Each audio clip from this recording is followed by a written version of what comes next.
la Torah, les mitzvot et l'antidépresseur.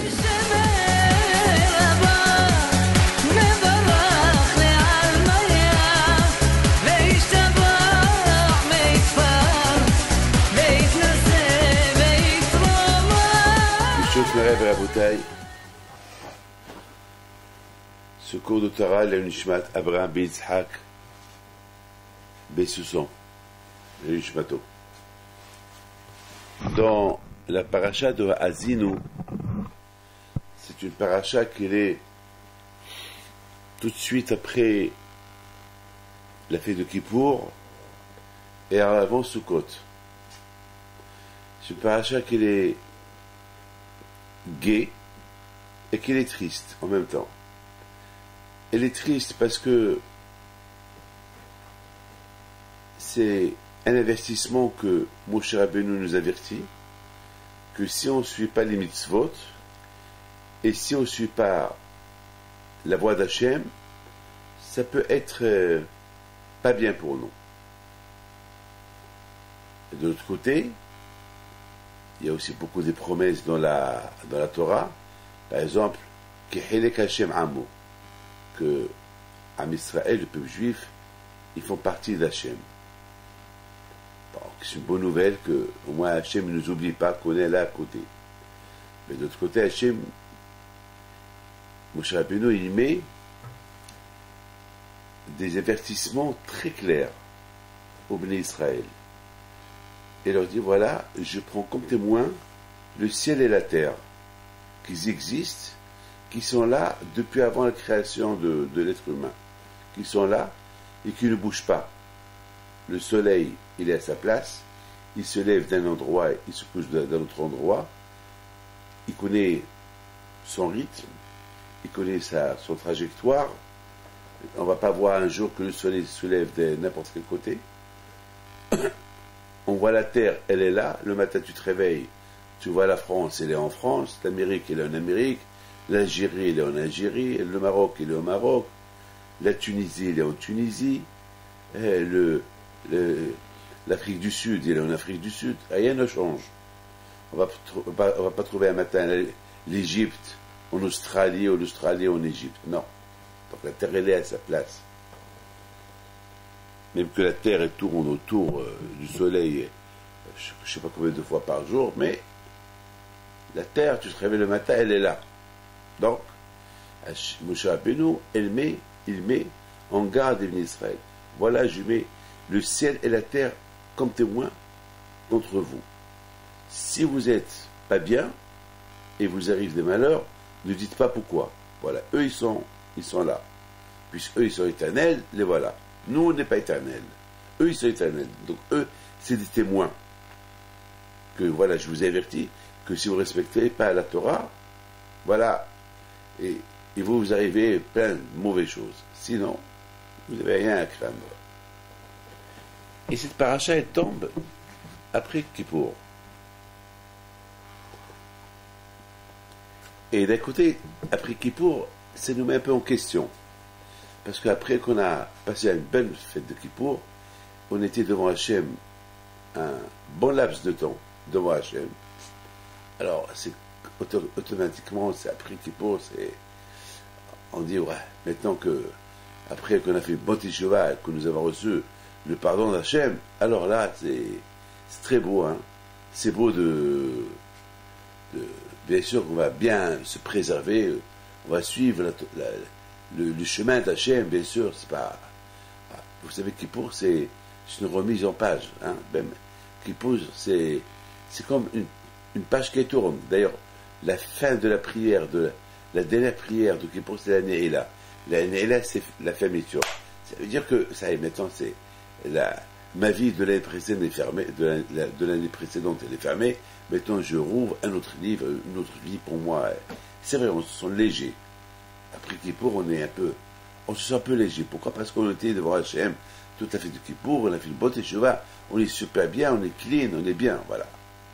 Et cette paracha aussi, elle est avant Sukkot. Cette paracha, elle est entre Kippour et Sukkot. Et Sukkot, c'est la fête de la joie, Zman Simchatenu. Donc maintenant, encore une fois, encore une fois, on va attaquer la fête de Kippour pour être avec le bon Dieu. On va inviter Abraham, Yitzhak, Yaakov, etc., etc. Vous savez, il y a quelqu'un qui m'a posé une question. Il me dit, Rabbi David, à Sukkot, vous voyez Abraham, Yitzhak, Yaakov, et Moshe, Aaron, et David. Je commence à regarder. Je lui ai dit, dis-moi, toi tu les vois? Il dit, ah non, non, non. Moi à peine, même les moustiques qu'il y a dans la soukha, je ne les vois pas. Et je lui dis, alors, tu vois quoi? Il dit, ben je vois rien, je vois mon assiette. Je vois mes enfants, ma femme. Et si j'ai des invités, voilà. Je lui dis, mais tu n'as pas un sentiment qu'ils sont là? Il me dit, non, non, non. Ben, je lui dis, ce nom-là, il doit avoir une raison. Pourquoi tu ne les sens pas à Sukkot? C'est impossible. Parce que, à Kippour, depuis le mois de Elul jusqu'à Kippour, on est devant Hachem. Direction Hachem et Matzo. Hachem, même que toute l'année il est à côté, mais il est plus à côté pendant cette période de Yamim Noraim, pendant cette période de Rosh Hashanah, Kippour et le mois d'Elul, il est très proche. Pourquoi? Parce que nous, on veut s'approcher vers lui. On fait des efforts, on se lève pour les hautes, on fait tout pour être à côté de lui. Alors, Hachem, il est à côté. Et on le sent. Alors maintenant, le problème, il est que si vraiment tu as senti la présence d'Hachem à Kippour, alors il y a beaucoup de chances, et je peux même dire 99% de chances de sentir Hachem à Sukkot. Et sentir les invités de Marc, comme Abraham, Yitzhak à Sukkot. Lorsque je dis j'invite, je sais que je vais... Par exemple, je fais une Brit Mila. Il y a Eliyahu Nabi, je le vois, je ne le vois pas, mais je sais qu'il est là.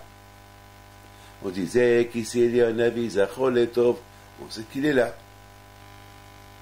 Il n'est pas là, parce qu'on ne le voit pas, parce qu'il est invisible, mais il est là. On est qu'il est là, quand même. On ne dit pas n'importe quoi, quand même. On n'est pas des bêtes, on n'est pas fous, quand même. Je ne dis pas, il y a un steak s'il n'y a pas de steak. Je me trouve dans un restaurant. On m'amène un steak. Je commande un steak. On m'amène un steak. Et je le sens. Ne me dites pas que je ne le vois pas. Sauf si j'ai la tête en l'air et je parle avec quelqu'un, alors je ne vois pas ce qu'on me sert. Parce que je suis en train de discuter. Je suis déconnecté de la pensée du steak. Donc, même le steak, je ne le sens pas parce que je parle avec quelque chose d'intéressant avec quelqu'un, que le steak ne me dit rien du tout. Et tellement c'est intéressant la discussion que même qu'après le steak il s'est refroidi et le steward il a nettoyé la table, il a tout repris, on ne s'est même pas rendu compte. C'est ça. Ça te pourrit ta tête. Si ta tête elle était à Kippour avec Hachem, et depuis Rosh Hashanah à Kippour avec Hachem, à ce coup tu vas le sentir Hachem. Mais si ta tête à Rosh Hashanah et Kippour n'était pas avec Hachem, comment tu vas sentir Hachem à Sukkot? C'est impossible. Et je lui dis comme ça, je lui dis, dis-moi, monsieur,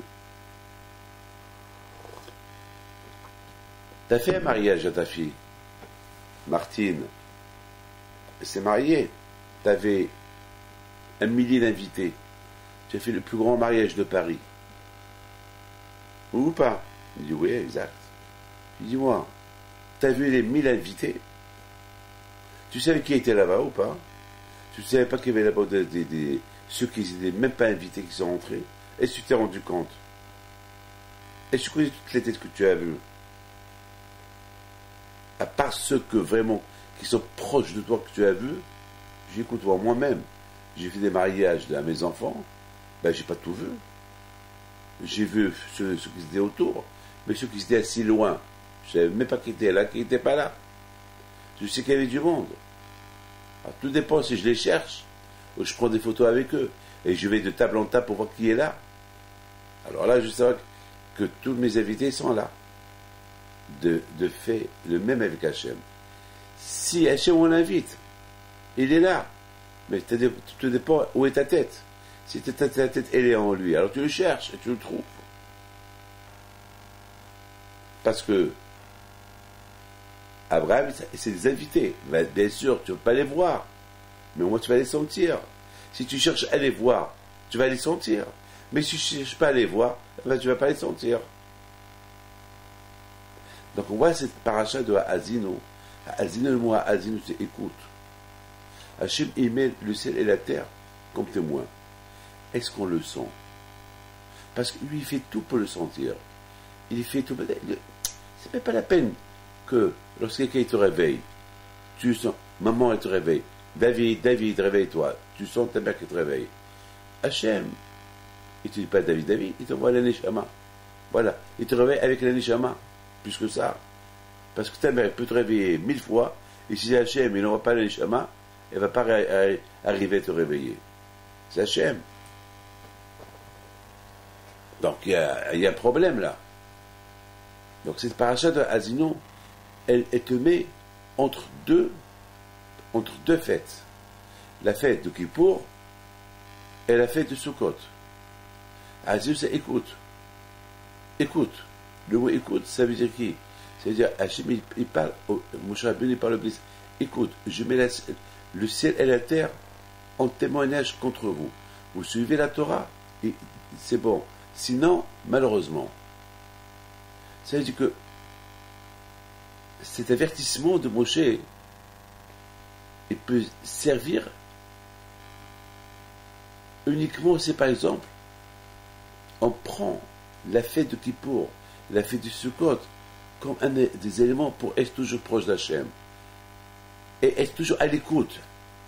Si on est toujours à l'écoute, on sent Hachem, on sent sa présence, on fait ses mitzvot. Alors, on est à l'écoute de la Torah, à l'écoute de les rabbanim qui nous guident, qui nous disent quoi faire, quoi ne pas faire. Donc on n'a rien à craindre. A priori, on n'a rien à craindre. Le contraire, le ciel et la terre, ils vont témoigner pour nous, et non pas contre nous. Le contraire, c'est demain que Dieu préserve, il y a un pépin contre nous qui se prépare, le ciel et la terre, ils vont dire à Hachem, Hachem, on est témoins que lorsque les Israël suivent les règles de la Torah, tu dois les protéger. Donc protège-les, parce qu'on ne sait pas ce qui se passe au-delà de nous. Mais il y a le ciel et la terre qui sont là, qui sont existants, et qui parlent. Ne croyez pas que le ciel et la terre, ils sont invivables. Ils sont vivables. Hashamaim saprim kivot el.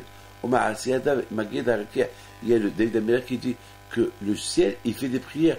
Hashamaim, le ciel, il parle et donne des éloges à Hachem. C'est une terre vivante. Hein. C'est une terre qu'elle bouge. Le ciel, il bouge. La terre, elle bouge. La terre, elle donne des éloges à Hachem, elle aussi. Non seulement que la terre, tout ce qui englobe la terre, même les animaux. Ce matin, en venant à la synagogue, j'entends des corbeaux. Il fait nuit encore. Il fait nuit. Et j'entends des corbeaux. Et je dis, c'est extraordinaire.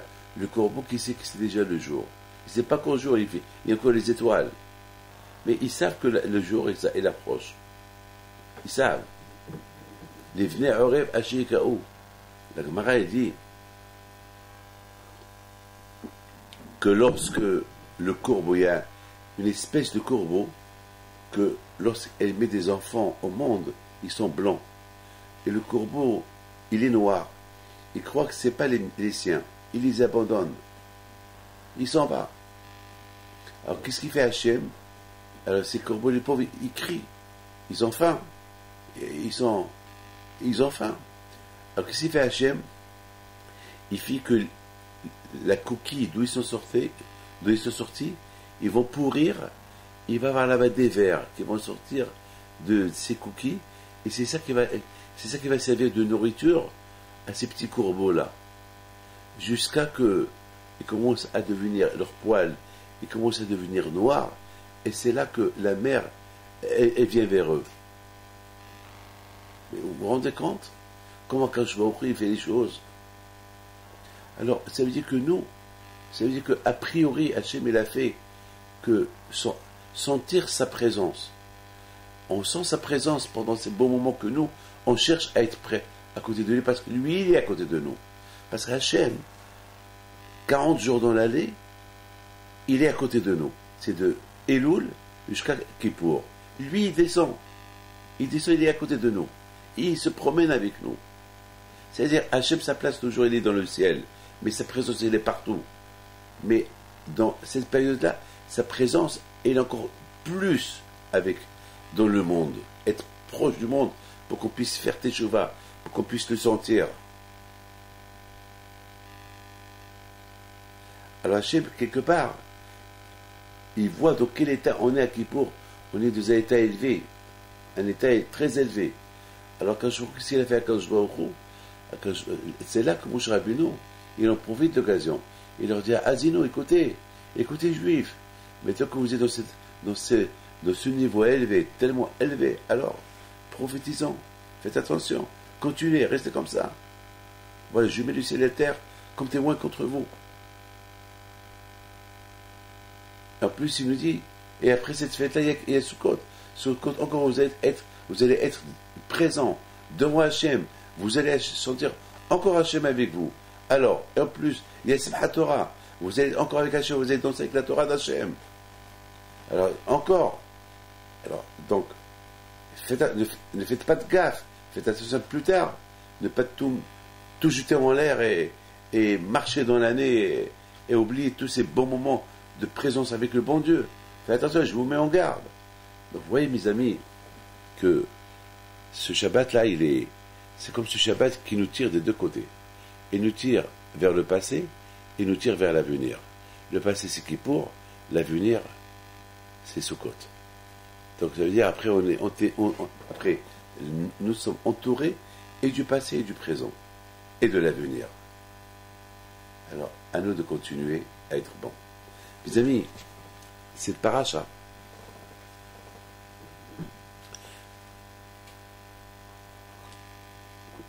elle s'appelle Shira, le chant. Ah, maintenant, il y a une question que je me suis posée. C'est quoi un chant? Un chant, il y a des chants gays, mais il y a des chants qui ne sont pas gays. Mais lorsqu'on dit Shira, alors, les chants gays, on les appelle Shira. Shira, c'est les chansons. Un chant. Ah, Zaché Moshe. Moshe, il a chanté. Dévorah, il a chanté. David Amelech, il a chanté.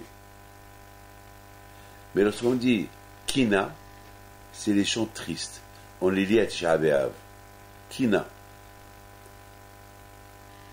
Alors, donc, celui qui, Moshe Rabbeinu, il a composé comme un chant. Il s'appelle Ve'ata kitvu lechem et hashira azot. Il a pris toute la Torah, il l'a rendu comme un chant, mais il a pris un concentré de la Azino, parce que toute la Torah, il l'a concentré dans la Azino, et Azino, a priori, il appelle un chant. Et ce chant-là, il est très triste. D'ailleurs, à Tisha B'Av, on ne lit pas Azaché Moshe, on lit à Azino. C'était ce soi-disant chant que Moshe Rabbeinu il a écrit. Parce qu'il est très triste, parce que dans ce chant-là de Azino, il met Moshe, il met comme témoin le ciel et la terre. Et si vous ne faites pas, il vous arrive ça, et voilà, c'est dur, je ne vais pas rentrer dans les détails, mais si vous la lisez, vous allez voir, elle fait peur. Elle fait peur. Alors, je ne sais pas, une chose qui fait peur, tu l'appelles Shira, tu l'appelles un chant.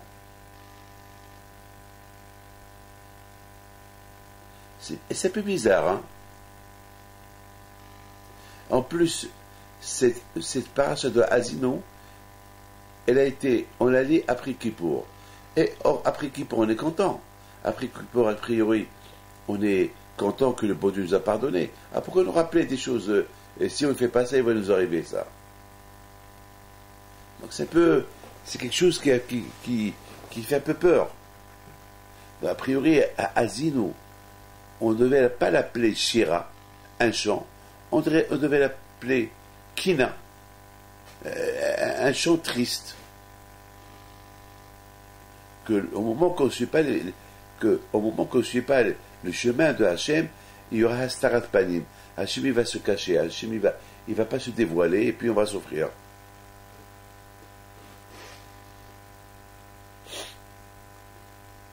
Vous savez mes amis, dans la paracha de Azino, il y a un passouk qui dit comme ça. Il y a un passouk qui dit que Hakadosh Baruch Hu, je vais essayer de trouver le passouk. Ben Hil Goyim. Je vais essayer de trouver le passouk. Déjà, il y a un passouk qui dit comme ça. Hatzur Tamim Paolo. Ki chod erechav mishpat el emuna ve'en avel tzadik. De Hachem, rien de mal ne sort.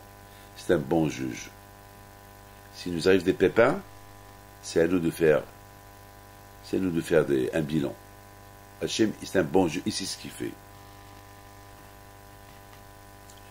Hey, ici, jamais on fait des bêtises. Alors, Moshe Rabbeinu dit, mais vous êtes fous. Mais où est votre sagesse? Avec tout le bien que le bon Dieu fait avec vous. C'est ça le remerciement. Mais celui qui t'a fait, et celui qui t'a préparé. Il dit, Moshe Rabbeinu ben Israël, regardez à travers l'histoire combien on a souffert. Et à travers l'histoire, combien, grâce à Dieu, avec toutes les souffrances qu'on a souffert, toutes sortes de Shoah qu'on a traversées, il y a beaucoup des peuples qui ont souffert la Shoah et ils ont disparu. Nous, on a souffert beaucoup des Shoah, depuis des milliers d'années des Shoah. Vous savez, il y avait à un moment donné, à l'époque des croisades, presque les Juifs, ils sont restés 200 000 Juifs dans le monde, c'est tout. Vous savez ce qu'on a souffert? Et grâce à Dieu. Lorsqu'il y avait une Shoah là, il y avait la renaissance du Juif quelque part d'autre.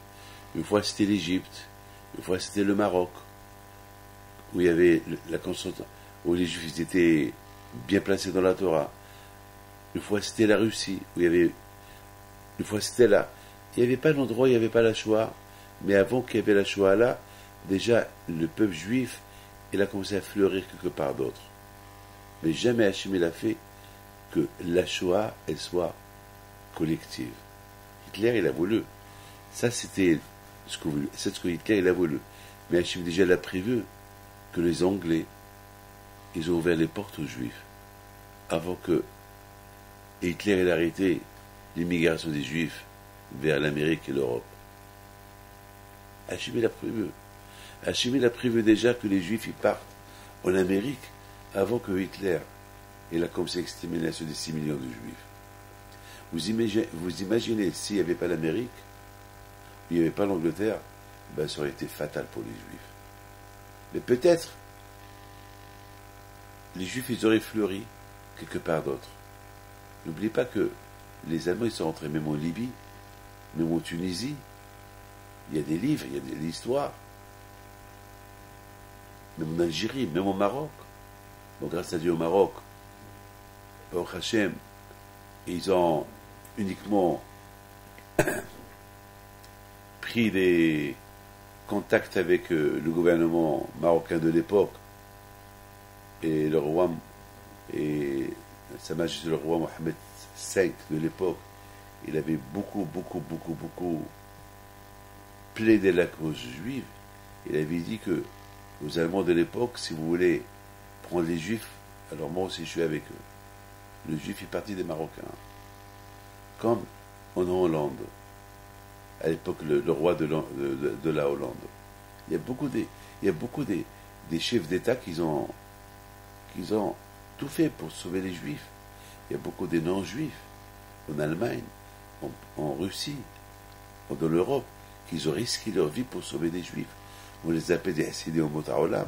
Il y avait en Libye, il y avait en Tunisie, il y avait en Algérie, il y avait des tzadikim, il y avait des non-juifs qui étaient saints, qui ont sauvé des Juifs.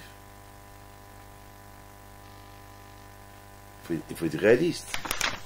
Il y a ces gens-là, c'est Hachem, il les a envoyés.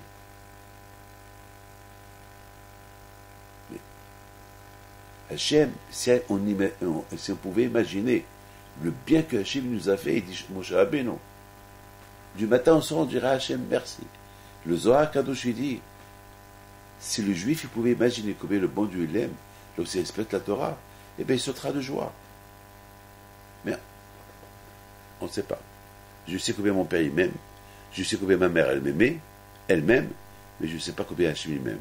Mais si je vois l'histoire, qu'à travers l'histoire, je peux comparer l'amour d'Hachem vis-à-vis de Am Israël, le fait qu'on est là, notre présence ici. Vous croyez que le peuple juif, il vit comme ça? Non. Je me rappelle. Je vous donne la parole d'honneur. C'est mes souvenirs. Alors j'avais 6 ou 7 ans, ou 8 ans. Je me rappelle à Essaouira, lorsque un Shabbat, le roi du Maroc, le Mohamed V, que Dieu repose son âme en paix, je me rappelle lorsqu'il était venu, à Essaouira, j'étais jeune.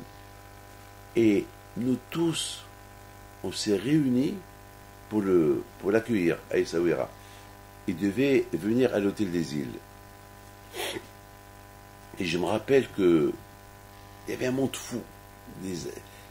Toute la ville d'Essaouira, les Arabes, les Marocains, les Arabes qui sont venus de toute la région d'Essaouira, de toutes les provinces. Il y avait un monde fou. Mais je rappelle une chose. Les Juifs, ils étaient concentrés à côté de l'hôtel des îles, là où le roi, il devait descendre de sa voiture. Et les gens, ils ont pris place depuis vendredi. Ça veut dire que ils sont restés là-bas sans manger, sans boire, pour voir le roi. Jamais je peux oublier ça. Et je me rappelle, moi j'étais jeune, moi aussi je voulais voir le roi. Parce que c'est au Maroc qu'on aime le roi. Et surtout les Juifs, ils savent les Juifs que ce que le roi il a fait pour eux. Donc, en plus, ils étaient là, ils étaient en première classe, à côté de l'hôtel des îles. Et voilà le roi qui arrive. Moi, étant donné que j'étais le petit-fils de Rabbi Pito, donc je passais entre les gens. Dès que m'on voyait, on me connaissait, personne ne pouvait me pousser. Et voilà, je vois le roi qui arrive. Mais c'était impressionnant, l'arrivée du roi. C'est pour toute ma vie, je ne peux pas l'oublier. À un moment donné, il y avait un silence. Parce que l'heure, elle approchait. Tout le monde pensait, le roi qui arrive. À un moment donné, on entend la sirène, les motards qui arrivent. Les motards qui arrivent. Voilà qu'ils arrivent. Et voilà, de loin, on entend des cris. Les gens qui applaudissent le roi. Le roi était debout sur sa voiture.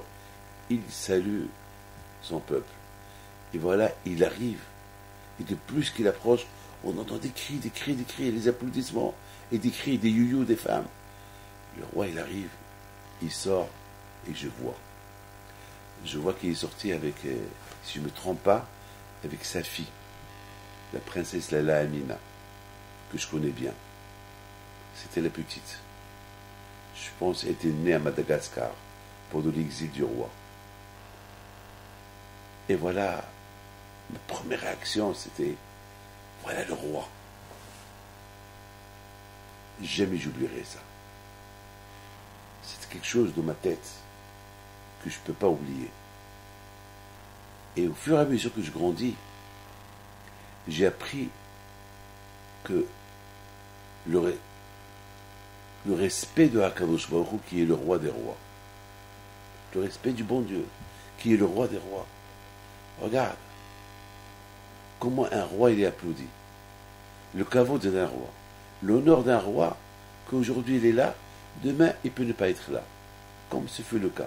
Maintenant il n'est plus là, il est décédé, il n'est plus là. Il n'y a que son souvenir. Mais Hachem, il est éternel. il est. Je m'imagine. C'est la seule fois que. Parce que j'étais jeune. C'est une image que je ne peux pas oublier. C'est une image que je ne peux pas oublier. Cette image, elle est gravée dans ma tête. Je fais toujours une comparaison entre un roi et le roi des rois. Dans ma vie, j'ai vu des rois, j'ai vu des présidents, j'ai vu des premiers ministres, j'ai vu plein de choses dans ma vie. Mais le roi des rois, je ne le connais pas. Je ne l'ai jamais vu. Mais le roi des rois, je le sens. Parce que ce n'est pas tout le monde qui a accès pour voir le roi des rois vivant. Tu le vois vivant, tu meurs. Mais sentir, on ne peut le sentir qu'à travers la Torah, à travers les mitzvot. C'est tout. Je vois la parole toujours dans cette image du roi que j'ai vu quand j'étais petit, elle m'a servi de leçon pour toute une vie, pour que je fasse une comparaison entre un roi humain et le roi des rois. Et je vois ce roi des rois, combien il nous a protégés. Lorsqu'il n'y a jamais eu une Shoah collective, lorsqu'il y a eu une Shoah dans un endroit, Hachem, il a fait fleurir les Juifs dans un autre côté, que de là-bas, ils vont reprendre la relève.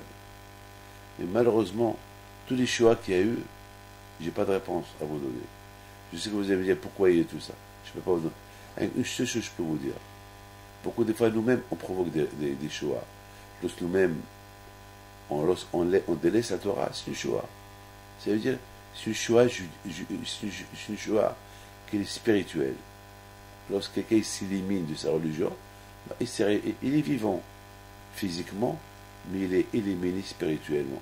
C'est une Shoah spirituelle. Malheureusement, lorsqu'il y a une Shoah spirituelle, elle vient après une Shoah physique. Mais je ne peux pas vous expliquer. Moi-même, j'ai des questions sur le bon Dieu, que je n'ai pas de réponse. Un jour, si Dieu veut, après 120 ans, si j'ai le mérite d'être au paradis, je demanderai à Hachem, pourquoi tu as fait ça? Parce qu'aujourd'hui, personne ne peut me répondre. Aujourd'hui, il n'y a pas de réponse. Parce que si je me pose la question, et je me repose la question pourquoi, je risque de tomber dans le piège du Yitzhara, et je risque de devenir athée. Comme ce fut le cas de beaucoup de personnes, que le fait qu'ils se sont posés cette question, eh bien, ils ont lâché la religion. Moi, je ne veux pas tomber dans ce cas-là. Parce que je sais qu'il n'y a pas de réponse. Mais je sais qu'il y a une réponse. Parce que grâce à Dieu, il n'y a pas une Shoah collective. Grâce à Dieu, avec ce qui s'est passé quelque part, on est toujours là. Donc, il y a beaucoup des races qui ont eu des Shoah collectives et ils ne sont plus là. Ils ne sont plus là. Nous, on est encore là. Et pourquoi on est là? C'est à cause de l'Emouna, à cause de la foi qu'on a en Akadosh Baruch Hu. C'est ça qui nous a protégés. Et c'est ce que Moshe Rabbeinu, alav shalom, il essaie de rappeler les bénis d'Israël. Il dit Moshe Rabbeinu une phrase extraordinaire. Il dit Moshe Rabbeinu, בהנחל העליון גויים, בהפרידו בני אדם יצב גבולות עמים ומספר בני ישראל. Il dit Moshe Rabbeinu quelque chose d'extraordinaire. Il dit que il faut que le juif, il faut qu'il arrive à comprendre que Hachem, il a fait des gvouls, il a fait des frontières, il a créé des nations, il a créé l'Amérique, la France, l'Europe, le Maghreb, l'Asie, comment ça s'appelle, tout le Moyen-Orient. Hachem il a créé des frontières. Chaque peuple est sa terre. Et selon le nombre, regardez, c'est extraordinaire. Regardez la Chine. Je lisais hier un livre, Le territoire de la Chine. Je lisais ce livre-là hier soir. Et j'ai vu que c'est vaste, c'est immense. Akash Baruch Hu, il a fait exprès qu'il a donné aux Chinois une grande terre parce qu'ils sont 1 milliard de personnes. La Russie aussi. L'Amérique aussi. Mais c'est extraordinaire, le Canada. Le Canada, et je ne sais pas combien de millions hier, et le Canada, c'est aussi grand que la Chine. J'ai pas de réponse à ça. Mais pour vous dire que, quand je vois selon le nombre des nations, il leur a donné une terre.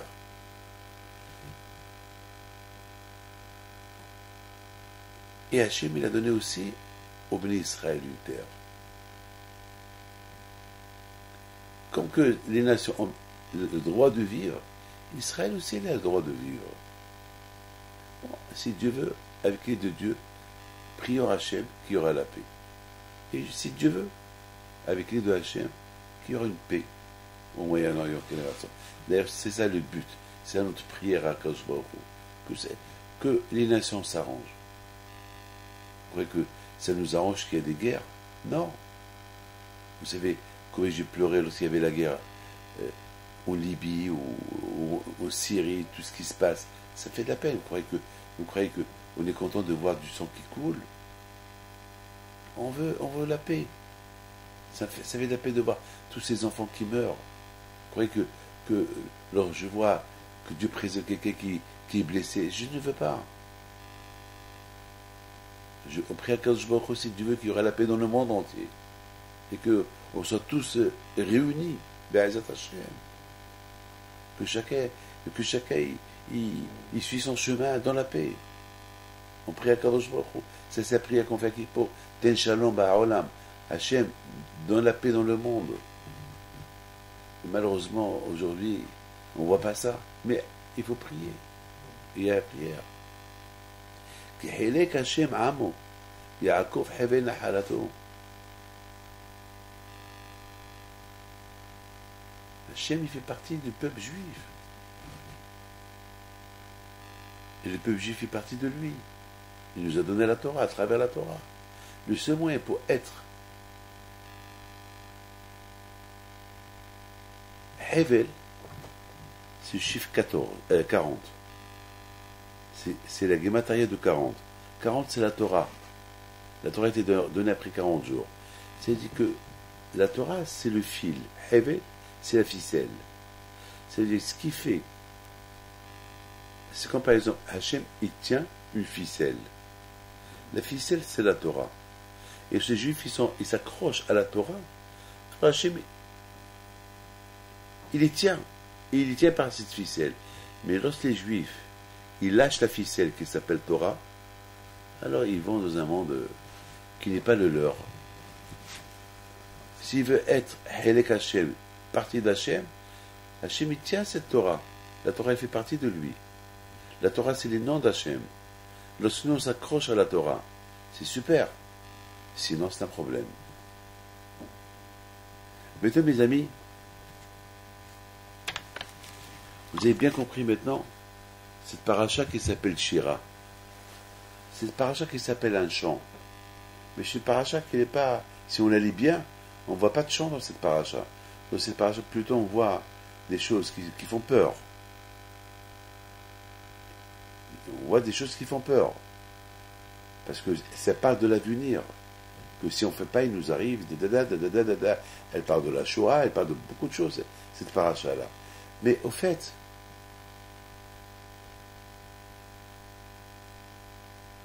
vous savez que vous achetez un paquet de cigarettes. Aujourd'hui, dans les paquets de cigarettes, il y a des signes qui font peur. Il y a la cigarette tue, il y a des poumons qui sont pleins de cancers.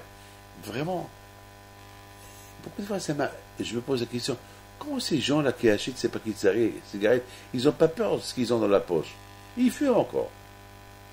Bon, malheureusement, moi aussi j'étais un grand fumeur. Je voyais la cigarette tue, je rigolais. Bon, ça fait 7 ans que j'ai arrêté de fumer. Maintenant, je comprends la gravité de la cigarette, mais à l'époque, je rigolais. Même maintenant, je rigole. Mais, grâce à Dieu, j'ai arrêté de fumer. Mais imaginez-vous ces gens-là, pendant un mariage, ils vont se réjouir dans le mariage, ils vont prendre une cigarette, ils vont la fumer, en plein joie, ils voient la cigarette tue, ils rigolent. Pourquoi? Parce que la cigarette, c'est une détente. Ce qui est écrit là, pour eux, c'est des bêtises. Ils ne sont pas conscients. Mes amis, c'est pareil. Lorsqu'on est dans le chemin d'Hachem, même si on lit cette paracha qui fait peur, on restera dans la joie. C'est une paracha qui ne nous concerne pas. Parce qu'on est dans le chemin d'Hachem. Et de toute façon, même s'il arrive quelque chose, et on est dans le chemin d'Hachem, c'est que de cette chose-là, il va sortir une bonne chose. Parce que de Hachem, rien de mauvais il sort. Donc cette paracha, même qu'elle est mauvaise, même qu'elle fait peur, tu n'as pas à avoir peur. Si tu es dans le bon chemin, tu n'as pas à avoir peur. Hein. Tu peux rester tranquille et content. Et si ça arrive quelque chose, donc de cette quelque chose-là, donc peut-être, pour nous peut-être c'est mauvais, mais peut-être Hachem, il prévoit d'un mauvais va sortir quelque chose de bien. Par exemple, quelqu'un qui m'a raconté comment il a eu la grave maladie et que, grâce à Dieu, il a fait teshuva, une grande teshuva, et bon, Hachem l'a guéri, et qu'est-ce qu'il me dit? Eh bien, Rabbi David, ça valait le coup que j'étais malade, parce qu'au moins, maintenant j'ai connu, j'ai découvert Hachem, donc je suis super content. Donc d'un mal, il est sorti un bien. Hier, j'ai raconté une histoire de quelqu'un qui est venu me voir. J'étais jeune, je venais de me marier, et il vient avec sa mère, et puis je les reçois chez moi à la maison, ils n'avaient pas de problème, ils ont reçu une bénédiction, ils sont partis. Quelques temps plus tard, j'entends l'ambulance. Bon, la curiosité était grande, j'ouvre la fenêtre, pour voir ce qui se passe, je sors au bas de comparant, et je vois la femme, c'était à Lyon, ça s'est passé. Je vois la femme qui était venue me voir, était allongée par terre, et il y avait son fils à côté. Je dis, oulala, elle a été frappée par une voiture, vite je descends, et je vois la femme allongée, son fils à côté, l'ambulance qu'elle est là, les gens à côté, la police qui est venue, et le garçon il me dit, je vois la mère qui me regarde, et le garçon me dit, qu'est-ce qui se passe? On n'avait pas de problème, on est venu pour une bracha, et c'est ça la bracha, on reçoit un coup. Ma mère, je ne sais pas ce que c'est là, elle a reçu un coup dans la tête, elle a reçu un coup dans les jambes. C'est quoi ça? Je lui dis, j'ai pas de réponse. Ils avaient raison. Ils sont venus chez moi pour une bracha, et c'est ça la bracha. Donc quelque part, j'étais vite, je suis parti, j'ai eu peur qu'il me frappe. Je ne sais pas quoi dire. C'était le début, c'était mes débuts à l'époque. J'ai rien compris. Et même je suis parti en montant les escaliers de chez moi. Je me suis dit, Hachem, pourquoi tu m'envoies des gens comme ça? Tu m'envoies des gens pour que j'ai des problèmes. C'est ça le travail que je vais commencer à faire. Je vais bénir les gens, vont recevoir des coups. Donc quelque part, j'étais un peu... 2-3 jours plus tard, on sonne à ma porte et j'entends des gens qui arrivent, qui étaient là. Je vois par la porte, et je vois la madame, ses enfants et tout le monde. On dirait qu'ils avaient une marmite de couscous. Je dis, qu'est-ce qui se passe? Puis ils sont venus me frapper avec du couscous. Puis ils sont venus me faire ma fête, parce que c'est la cause. Et ça tapait la porte. Et il y a quelqu'un qui dit, on sait que tu es là, tu ouvres la porte. Ouvre-nous la porte, on va fêter ensemble. J'ai fêté. Bien sûr, ils vont me frapper. Ils vont me faire la fête. Et j'ai commencé à paniquer. Jusqu'à que à la fin, j'ai dit, bon, qu'est-ce qui va se passer? Bon, ils vont me frapper. Bon, j'ouvre la porte, on m'embrasse, et on m'embrasse. Et ils ont, tout de suite, ils disent, voilà, on est venu faire la fête. On a coutume, lorsqu'il y a une fête, on n'a pas de couscous, pour dire merci à Hachem. J'ai rien compris. J'ai dit que le soleil, ils sont en train de préparer une fête, en me faisant la fête, en me frappant. Puis, à un moment donné, je vois que vraiment, il sert. Et voilà, je vois qu'on me demande des brachot, je vois qu'on me donne des enveloppes. Qu'est-ce qui se passe? Eh bien, merci. justement, on est venu chez vous, avec maman pour une bracha, et grâce à Dieu, en descendant de chez vous, une voiture, là, on a traversé soudainement, une voiture, elle a percuté ma mère, mais vraiment, elle n'a pas frappé. C'est ma mère, elle s'est affolée, elle est tombée. Mais elle a reçu un tout petit coup dans le pied, pas la tête. On lui a fait le scanner et tout va bien. Mais, dans le scanner qu'on avait, on a découvert un début d'une tumeur. Donc, si on n'était pas chez vous, cette tumeur qui était maligne, elle aurait pu se propager dans tout le corps. Et ça aurait pu être fatal pour elle. Donc, d'un bien, d'un mal est sorti un bien. Ben, j'étais content. J'ai dit merci à Hachem. Vous voyez, c'est ça la paracha. Cette paracha, il s'appelle le chant. Ça veut dire que finalement, si on prend conscience de tout le mal qu'il y a dans cette paracha, eh bien, nous, on va toujours faire attention à rester dans la Torah, et ce mal-là, il va devenir une bracha, parce que quelque chose, elle est comme Bilam. Bilam, il nous a maudit, qu'est-ce qu'il a fait Hachem? Il a rendu les malédictions bénédictions. Donc, toutes les malédictions qu'il y a dans cette paracha, ils vont devenir bénédictions, donc on n'a pas peur, parce que c'est des malédictions avec conditions, ils sont conditionnés. On est Baruch Hashem, avec toutes ces belles fêtes que nous avons, et tous ces Shabbats que nous avons, et tous ces mitzvot que nous avons, ils ne peuvent que nous mettre dans le chemin d'Hachem. Et on ne peut que voir la shira, la joie. C'est pas possible que le bon Dieu va nous frapper si on suit le chemin d'Hachem.